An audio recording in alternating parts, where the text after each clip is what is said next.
Hello students, welcome back to the BSc 4th Sem Basic English course. I am Dr. Vidya Patil who will be guiding and assisting you through this course. In the previous video, we had already started with the lesson Women Empowerment. We have now realized that women empowerment is one of the greatest challenges which the present generation is facing. Women have made great advancements in various fields, but at the same time, there is a lot of bias, discrimination, and violence of all forms which takes place against women on a daily basis.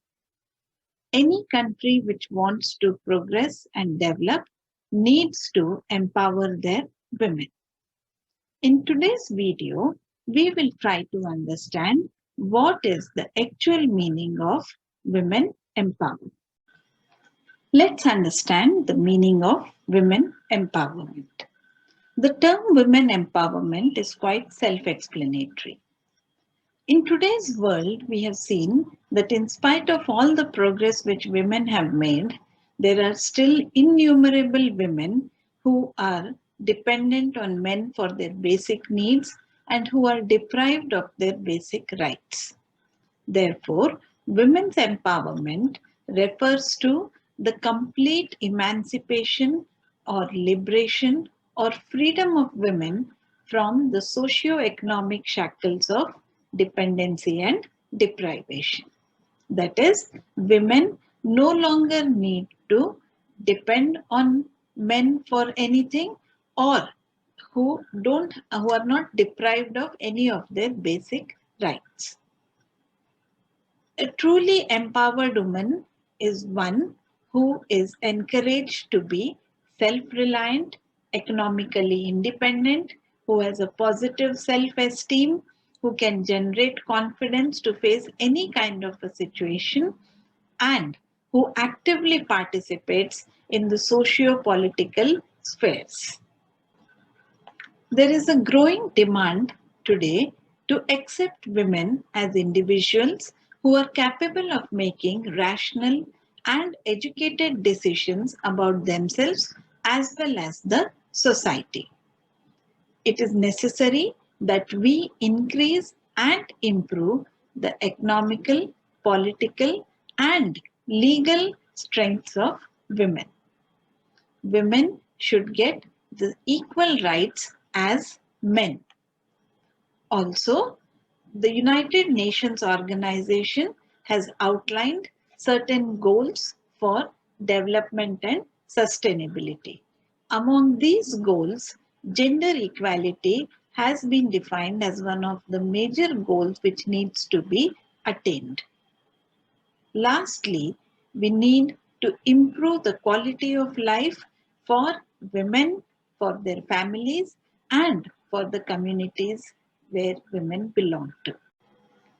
In order to achieve a well-rounded development, we need to address the various aspects of women empowerment. So, let us now look into detail at these different facets of women empowerment. One of the most important facets of women empowerment is the human rights of a woman where she is considered as an individual. Every woman needs to have the right to express her thoughts and opinions freely. She should impart self-confidence so that she can articulate and assert the power of independent decision making. That is, individual empowerment is most essential. Women need to be made aware of their rights and their social position which has been entitled to them by the Constitution. The next important facet of women empowerment is the social empowerment of women. The major aspect of social empowerment is promoting gender equality.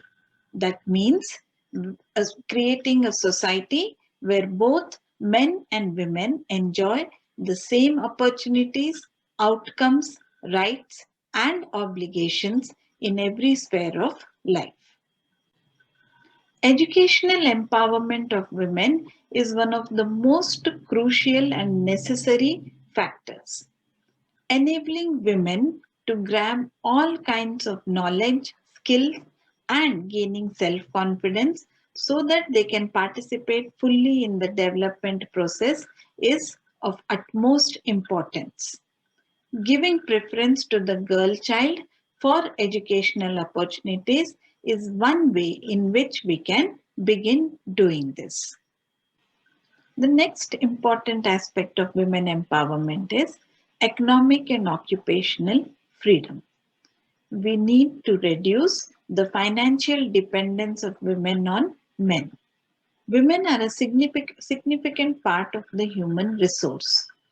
Therefore, it is necessary that we promote sustainable livelihoods by encouraging women to set up cottage industries or small entrepreneurships which are managed by them only. This will lead to better quality of life not only within the family but to the overall society. Another major aspect of women empowerment is empowering women through the legal knowledge. Our constitution has seen to it that women are considered as equal and there are various rules and laws in favor of women. But the implementation of these rules and laws is very weak. Therefore, it is necessary that a provision for an effective legal structure which is supportive of women empowerment takes place.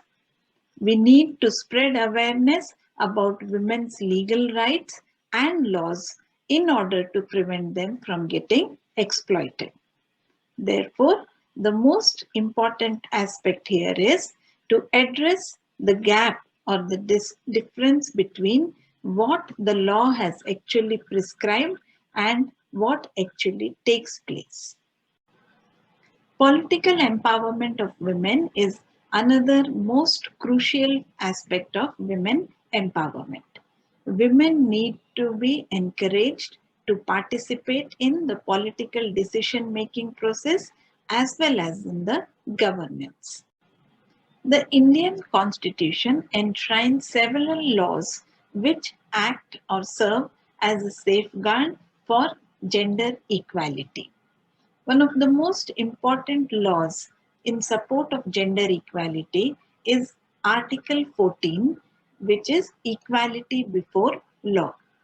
This law states that the state or the government cannot make any discrimination on the grounds of gender, caste, religion, or any other such factors.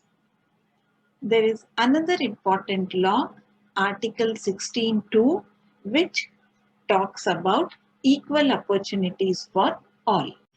The law states that no discrimination should take place on the grounds of gender, caste, religion, or any other factor at the time of employment. Article 23, which supports right against exploitation, is an important law which prohibits traffic in human beings and forced labor. Article 39A, which is in favor of right to livelihood, states that both men and women have equal right to have adequate means of livelihood. Article 40 talks about reservation of women in the panchayat elections, and Article 42 is an important law in support of women where the law states that it is the duty of the government to provide just and humane conditions at the workplace for women and also provide maternity relief. Article 51A(e), which talks about the dignity of women, is a very important law which makes it a bounded duty for every Indian citizen to uphold the dignity of a woman. Along with these different laws, there are also certain other provisions which have been made to support women. Various laws and then amendments to these laws have led to a larger inclusion of women into the mainstream. Some of these important laws are the Hindu Succession Amendment Act 2005, which gave women equal share in the ancestral property. The Equal Remuneration Act of 1976, Dowry Prohibition Act of 1961, Child Marriage Prohibition Act of 1929, the Indecent Representation of Women Act of 1986, and the Hindu Marriage Act of 1955, which prevents bigamy and polygamy, are certain important steps which have been taken for women empowerment. Various government schemes such as the Rashtriya Mahila Kosh and STEP, that is Support to Training cum Employment for Women, have helped to provide financial development of rural women through self-sustainable employment. Also, certain recent schemes like Beti Bachao, Beti Padhao and Sabla have reduced female infanticide and promoted the importance of educating the girl child. Various councils and bodies have been set up to see to it that proper laws and regulations are set up for women empowerment. Some of these important bodies are the National Commission for Women, Department of Women and Child Development, the Parliamentary Committee on Empowerment of Women. These committees have suggested various laws as well as reforms or amendments for these laws. The National Policy for Empowerment of Women 2001 has been created to address all forms of violence against women, including physical and mental, and also violence which arises from various customs and traditions. So students, in today's video, we have learned about what is the actual meaning of women empowerment. Women empowerment is a comprehensive term which comprises of empowering the women socially, economically, emotionally, and in every other means possible. It is necessary that we create a suitable environment where women can empowerment. The Indian Constitution has given the government an outline as to what steps needs to be taken to empower women. Governments have set up various initiatives and schemes in order to safeguard the lives of women, to educate them, and to provide equal opportunities of entrepreneurship and employment. Various committees and bodies have also been set up to review the different laws and recommend amendments whenever required. In order to truly empower women, it is necessary that all the provisions which have been enshrined in the Constitution for gender equality should be effectively implemented. Students, I hope you have liked this video. Thank you.